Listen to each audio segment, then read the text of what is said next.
बिस्मिल्लाहिर्रहमानिर्रहीम। अस्सलाम वालेकुम नाज़रीन, आप यूट्यूब चैनल देख रहे हैं। मैं इमरान खान हूँ। कौमी सलामती के ऊपर बहुत बहस चल रही है पाकिस्तान में कि कौमी सलामती का ये मसला है, कौमी सलामती का वो मसला है।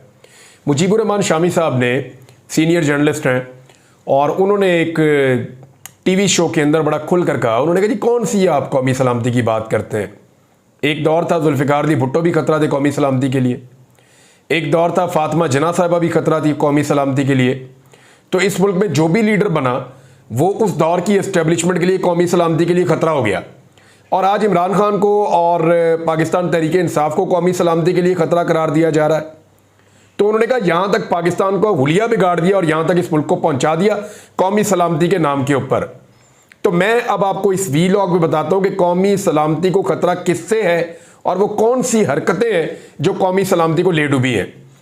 हमारी मुलाकात हुई थी जनरल रिटायर कमर जावेद बाजवा से। वो उस वक्त chief of the army staff होते थे और सहाफ़ी भी वहाँ पे मौजूद थे। तो उस मीटिंग में जनरल बाजवा साहब ज़्यादातर इकॉनमी की बातें कर रहे थे। इकॉनमी के बारे में उनका नॉलेज बड़ा सतही था। मैंने ग्रेजुएशन तक इकनॉमिक्स को पढ़ा है, लेकिन मुझे महसूस हुआ कि जनरल साहब को उतना भी नहीं पता जितना एक FSC या ग्रेजुएशन करने वाले बच्चे को पता होता है इकनॉमिक्स के बारे में या उसके इंडिकेटर्स के बारे में। लेकिन जनरल साहब ये बात बिल्कुल दुरुस्त कह रहे थे और बार बार कह रहे थे कि जनाब मुल्क चल ही नहीं सकता अगर आपकी इकॉनमी ठीक नहीं है। आप लड़ाई लड़ ही नहीं सकते, आप दुनिया में अपना मौक़िफ़ मनवा ही नहीं सकते अगर आपके पास पैसे नहीं है। कितने अरब डॉलर आपके नेशनल अकाउंट्स के अंदर पड़े हुए हैं, कितने बड़े आपके रिजर्व्स हैं, वो तय करते हैं कि दुनिया में आपकी हैसियत क्या होगी। ये बात बिल्कुल ठीक है। आज अगर आपके अकाउंट्स के अंदर 7-8 अरब डॉलर पड़े हुए हैं तो आपकी कोई हैसियत नहीं है। लेकिन अगर बांग्लादेश के अकाउंट में 40 अरब डॉलर पड़े हुए हैं तो उनकी हैसियत आपसे बड़ी है। इंडिया के अकाउंट में अगर 600 अरब डॉलर पड़े हुए हैं तो उनकी हैसियत उससे भी बड़ी है। और अगर किसी मुल्क के अकाउंट के अंदर 100 अरब डॉलर, 500 अरब डॉलर या 1 ट्रिलियन डॉलर या 2 ट्रिलियन डॉलर पड़े हुए हैं तो उनकी हैसियत उससे भी ज़्यादा है। अब देखें, हमने अपने आप को जानबूझकर गरीब रखा है। कौमी सलामती का मसला यह है कि इस कौम के वसाइल को लूटा गया है, इस कौम की जेबें काटी गई हैं और जो पैसा कौम की तरक्की पे और आगे बढ़ने पे लगना था वो पैसा बड़े बड़े अशराफी और मगरमच्छ अपनी जेबों में डालकर ले गए। मैं एक मिसाल आपको भी बताता हूं कि कौमी सलामती के असल दुश्मन कौन है। एक्चुअली रियासत पाकिस्तान को करना क्या चाहिए और वो क्या कर रही है वो मैं आपको बाद में बताता हूं। लेकिन सबसे पहले मैं एक डाटा आपके सामने रखता हूं। गौहर एजाज साहब, ये एप्टमा के सदर भी रहे हैं, पाकिस्तान में बिजनेसमैन भी हैं और निगरान वफाकी वजीर भी रहे हैं। इनके ऊपर आप तनकीद कर सकते हैं कि जो फैक्ट्स इन्होंने शेयर किए वो मैं आपके सामने रख देता हूं और ये फैक्ट्स आपको हिलाकर रख देंगे कि पाकिस्तान के साथ एक्चुअली पाकिस्तानी कर क्या रहे हैं।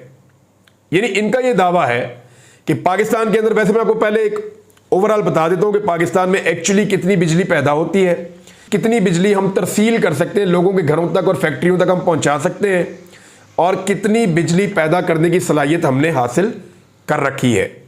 ज़रूरत कितनी है, पैदा कितनी करते हैं और पहुंचा कितनी सकते हैं। पाकिस्तान ने इस वक्त जो बिजली पैदा करने की सलाहियत पैदा कर रखी है वो है 43,400 मेगावाट। 43,400 मेगावाट की हमारी सलाहियत है। यानी हम अपनी बिजली जो खुद पैदा कर ले हुकूमत, इसके अलावा जो IPPs हमने बेशुमार लगा लिए वो 106 IPPs हैं। हुकूमत पैदा करती है वो अलग है, IPPs प्राइवेट कंपनीज पैदा करती हैं वो अलग है। तो हमारी जो कैपेसिटी है पैदा करने की, जो सलाहियत है वो है 43,400 मेगावाट। हम इस्तेमाल कितनी कर सकते हैं?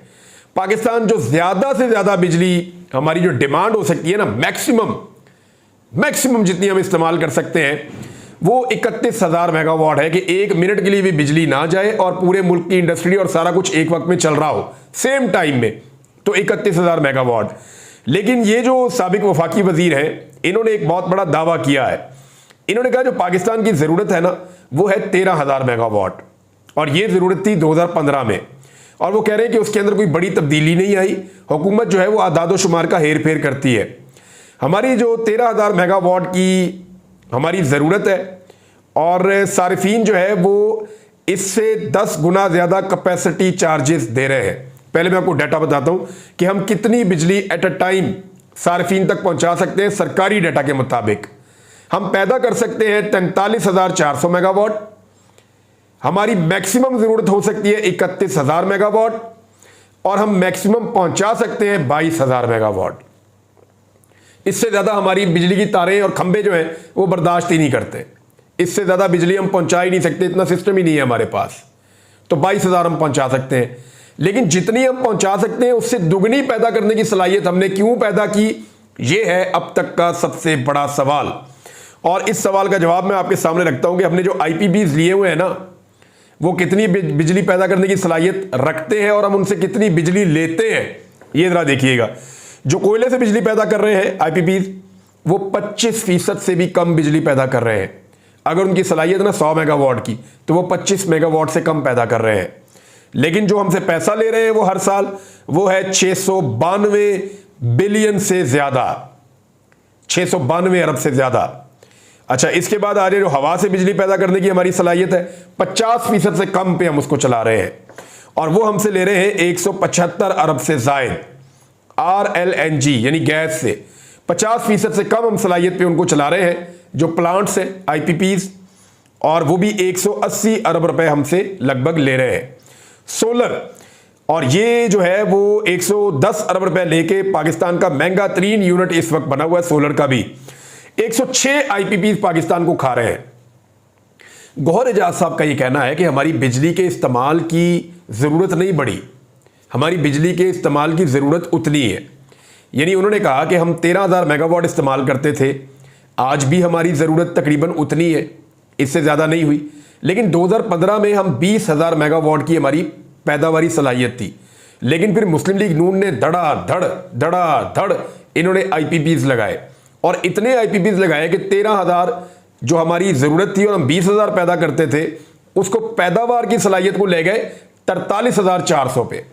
अब वो हमारी इतनी ज्यादा सलाहियत है, अब पैसे हमें उसके भी देने पड़ते हैं कैपेसिटी चार्जेस के मद में। यानी बिजली वो कारखाने पैदा करें या ना करें, हम उसको इस्तेमाल करें या ना करें, उनकी जो सलाहियत है पैदा करने की, उसके पैसे आपको उनको देने पड़ेंगे हर महीने। तो इस तरह हम जो पैसा अब दे रहे हैं सालाना, ये पहले हमें पड़ता था 200 अरब रुपया सालाना और अब हमें पड़ता है 2000 अरब रुपया सालाना। यानी 2 ट्रिलियन रुपए हम अदा कर रहे हैं कैपेसिटी चार्जेस के मद में, जो हमें नहीं पहले अदा करने होते थे। यह किया हमने पाकिस्तान के साथ और पाकिस्तानियों के साथ। यानी जो बिजली हमें थोड़ी चाहिए थी, हमने इतनी ज्यादा पैदा करने की सलाहियत ले ली और वो महंगे वाले या हाइड्रल लगा लेते या कोई सस्ती बिजली पैदा करने का तरीकाकार रखते, वो इतने महंगे वाले यूनिट हमने लगाए और हमने उनको बाहर से बुलवाया। और ये बहुत सारे ऐसे ताकतवर लोग हैं, पाकिस्तान की एलीट है जिनके फ्रंट मैन है और उन्होंने ये आईपीपीज लगाए हैं। ये पैसा घूम फिर के इन लोगों की जेबों में जाता है और ये अवाम की जेबों पे डाका डालते हैं। यानी बिजली पैदा नहीं कर रहे कारखाने लाके लगा दिए गए हैं, हमारी जरूरत ही नहीं है।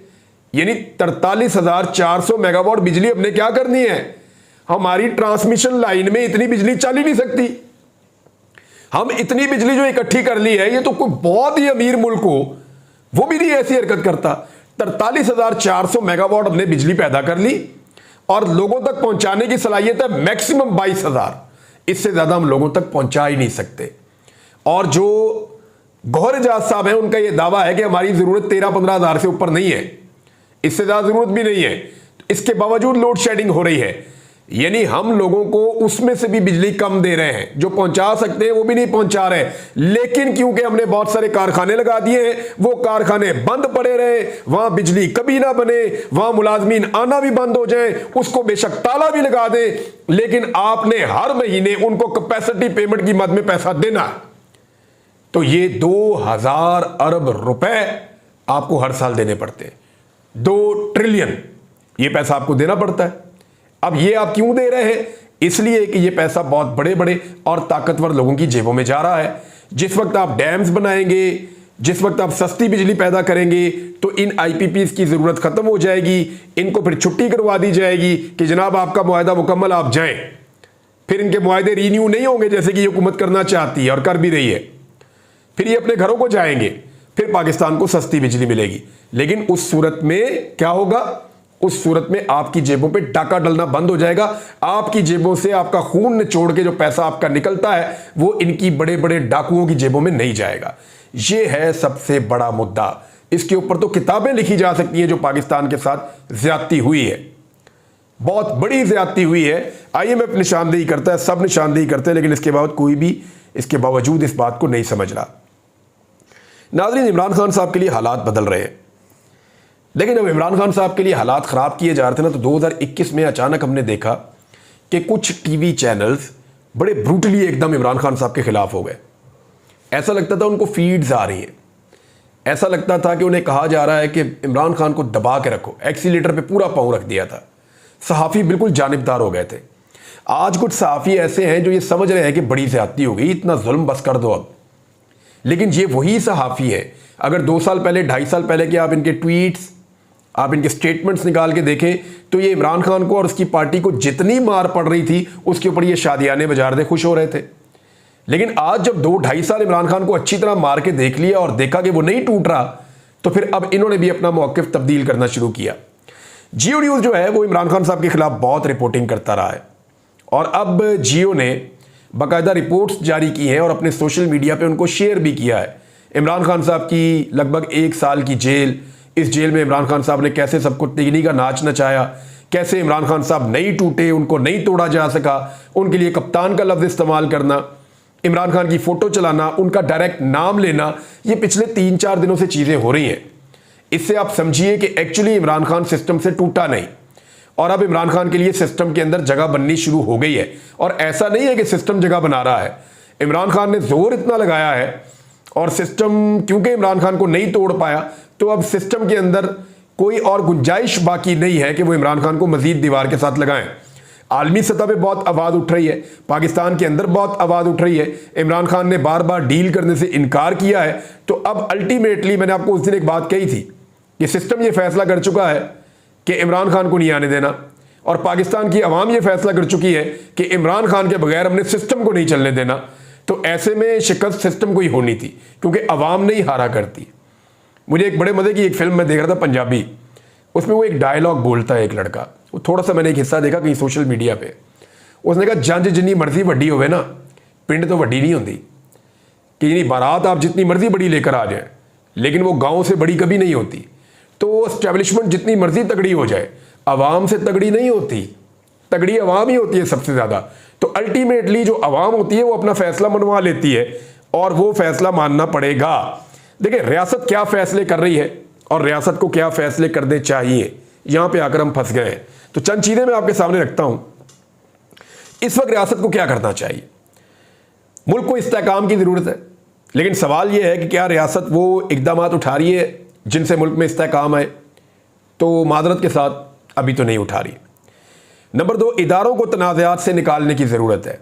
इदारे बहुत ज़्यादा मुतनाज़े हो गए हैं चंद शख्सियात के फ़ैसलों की वजह से, मगर मौजूदा हुकूमत और इदारों के फ़ैसले मज़ीद तनाज़ात को जन्म दे रहे हैं, इदारों को मज़ीद मुतनाज़े कर रहे हैं।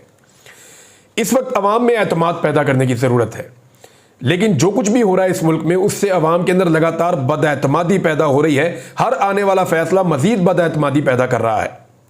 इस वक्त पाकिस्तान में महंगाई को कंट्रोल करने की ज़रूरत है, लेकिन महंगाई के अंदर लगातार इजाफा होता चला जा रहा है क्योंकि पाकिस्तान में कारोबारी ज़िंदगी चल नहीं रहा, लोगों को ट्रस्ट ही नहीं है। अदलिया का किरदार बहुत अहम है। ऐसे मौके पर जब मुल्क के अंदर आईनी किस्म के बहरान पैदा हो रहे हैं तो अदलिया का एहतराम होना चाहिए, लेकिन हम ये देख रहे हैं कि हुकूमत खुद और एस्टेब्लिशमेंट अदलिया के फैसलों को मानने के लिए तैयार ही नहीं है, बल्कि सहाफ़ियों के जरिए धमकियां लगाई जा रही हैं कि जो हो जाए, जो करना है कर लो, तौहीन लगानी है लगाओ, हमने अदालतों के फैसले नहीं मानने। दहशतगर्दी के खिलाफ यकसा हिकमत अमली पूरे मुल्क की होनी चाहिए, तमाम सूबों की, पाकिस्तान के तमाम मकातब फ़िक्र की, तमाम पॉलिटिकल पार्टीज़ की। क्या वो है? नहीं। हम बिखरे हुए हैं, हम इकट्ठे नहीं हो पा रहे और उसके भी पॉलिटिकल रीजंस भी हैं। इसके अलावा इंसानी हकूक़ और शख्सी आज़ादियों का एहतराम होना चाहिए पाकिस्तान में। क्या पाकिस्तान में इंसानी हकूक़ का एहतराम हो रहा है? बिल्कुल नहीं हो रहा, पामाली हो रही है। शख्सी आज़ादियों का एहतराम हो रहा है? नहीं जी, बिल्कुल उसकी खिलाफ वर्जियाँ हो रही है। फिर पाकिस्तान में क्या जमहूरी रवैये हैं इस वक्त? नहीं, बिल्कुल गैर जमहूरी रवैये हैं। ऐसा लगता है कि किसी को आवाज़ उठाने का हक ही नहीं है। आइन की बालादस्ती और रूल ऑफ लॉ है पाकिस्तान में, अभी बंदे जबरी तौर पर गुमशुदा किए गए हैं। जब दिल करता है जिसकी लाठी उसकी भैंस, जिसको मर्जी उठा लो। यानी उसके अंदर राणा सनाउल्लाह का स्टेटमेंट आप देख लेना, उन्होंने स्टेटमेंट दिया इस बारे में, और वो तो इसको एक जंग करार दे रहे हैं, वो रूल ऑफ लॉ की बात ही नहीं कर रहे। वो तो बात कर रहे हैं कि जनाब जिसकी लाठी उसकी भैंस, हम मारेंगे, हम ये कर देंगे, हम वो कर देंगे। तो ये रियासत का रवैया नहीं होता, हुकूमत का ये रवैया नहीं होता। अगर इनकी सारी सियासत का हासिल हुसूल ये है तो फिर मैंने उस दिन भी कहा था कि फिर तो इन्ना लिल्लाहि व इन्ना इलैहि राजिऊन, आज़ादी इज़हार राय, इससे ज़रा माहौल खुलता है। लोग जब इख्तलाफ राय करते हैं, आपस में डिस्कशन करते हैं, तो फिर सोल्यूशन भी निकलते हैं, थोड़ा सा माहौल खुलता है, घुटन कम होती है। लेकिन पाकिस्तान में घुटन का माहौल बना हुआ है। मीडिया पे, सोशल मीडिया पे लगातार पाबंदियां लग रही हैं, अरबों रुपया हुकूमत खर्च कर रही है। कभी एक्स बंद कर देते हैं, कभी फेसबुक बंद कर देते हैं, कभी किसी और प्लेटफॉर्म को बंद कर देते हैं, कभी पाबंदियां लगा देते हैं, कभी बंदे उठा देते हैं।